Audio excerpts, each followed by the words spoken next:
Hello guys and welcome back. So in today's video, we are going to be looking in depth at 5 really funny English expressions, and we're going to be analyzing them in terms of articulation, linking, reductions, all those things that comprise the American accent. So if you're interested, then please stay tuned. So to my subscribers, welcome back you guys, and if you're new here, welcome. My name's Victoria, and I post for those of you who are looking to master the American accent. So if that's you, you should subscribe and hit that notification bell, and YouTube will let you know once I've posted a new video. So I thought it'd be fun today to kind of make this video like a countdown to make it from the least funny to the most funny, like some YouTubers do.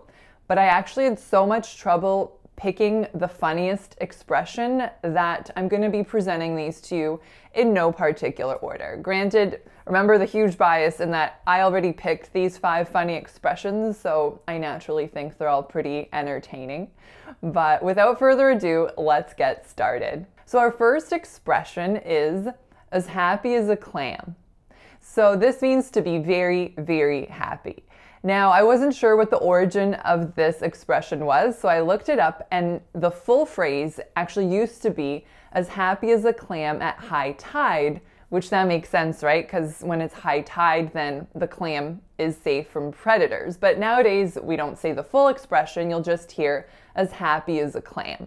So I think the interesting things to note in this expression are, first of all, what is happening to the word as when I say as happy as a clam. So you'll hear that it's very significantly reducing. That's not necessarily going to be the case every time you hear this expression, but it will be a lot of the time because as is not an important word in this phrase, so we can change the a to a schwa, as. The other reduction, of course, is on the word a, so we're not saying a clam, I'm saying a clam. A clam. So there's 3 schwa words in this short expression. On the word happy, there are 2 tense vowels, a and e, and then clam has another tense vowel, but the unique thing about it is that it's being nasalized. So if I wasn't nasalizing it, it would sound just like the a in happy, so it'd be clam. And while you may hear that once in a great while by a native speaker, it's much more common to hear clam with that nasality because of the M right after it. In terms of linking, there are 2 main things that I want you to pay attention to. The first is that we need to take the final sound in the word happy and move it over to our next word. So it sounds like happy is, and then the Z of as moves over to the so it'll sound like happy as a. She's as happy as a clam today because she has the day off from work. So our next expression is lose your marbles. Lose your marbles, which means to go crazy. So if I was to say to you, don't lose your marbles, then which of those words did I reduce? So that would have been the word your, right? So there's no word to say your. We can reduce that and just make it sound like your. In the word lose, we have that diphthongized moving oo sound. So it's not like a pure oo. It's not lose, it's lose.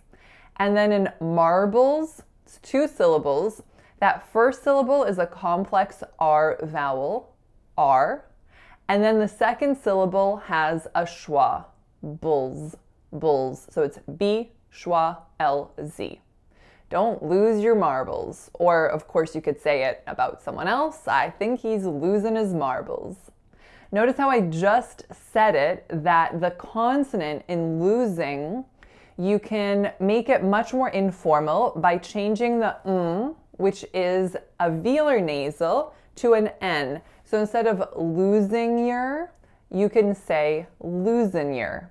And that makes it much more informal, but it's obviously a really informal expression, so there's no need for formality in losing your marbles. So our next expression is cold turkey. And no, it doesn't have anything to do with a turkey.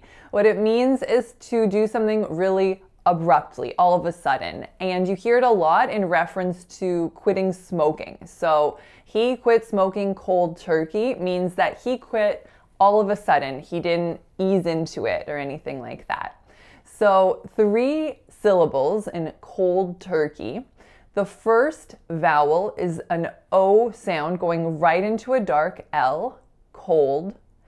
Then cold and turkey, the link there is nothing special. You're just making the words as close as possible. And then our vowels in turkey are an on the first syllable and an E on the second syllable. He quit cold turkey. Our next expression is to put lipstick on a pig.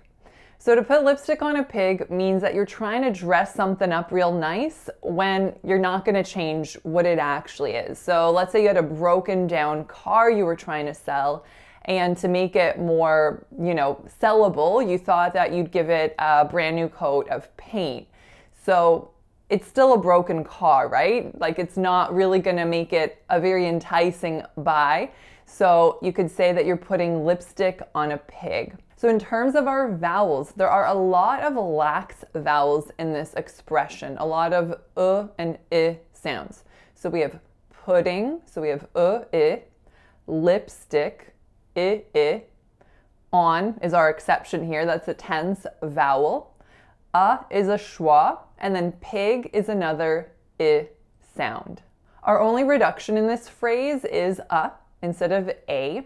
In terms of linking, the K of lipstick is going to bop on over, so we're saying lipstick on, and then the N of on is going over to our next word, so lipstickona, lipstickona.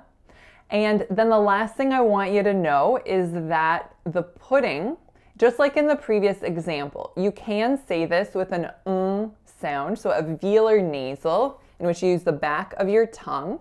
Or you can make it even more informal, which again, this is already a very informal expression, and say, put in lipstick on a pig. So either way is totally fine, and you'll hear both.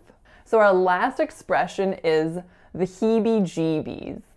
The Heebie Jeebies. I really like this one. So what it means basically is if something kind of like causes you anxiety while kind of grossing you out, like you just don't even want to think about it. So if someone said to you, now close your eyes and imagine that hundreds of spiders are walking all over you, you might say, no thank you, that totally gives me the heebie-jeebies. So in Heebie Jeebies, nothing too interesting going on in terms of linking or reductions, but there are a lot of tense vowels. So obviously the prominent vowel here is the E sound. So make sure that you're not making a pure E. And I know it's very, very, very acoustically similar, but think of the E as a glided vowel. So it's like a E going into more of like a Y sound.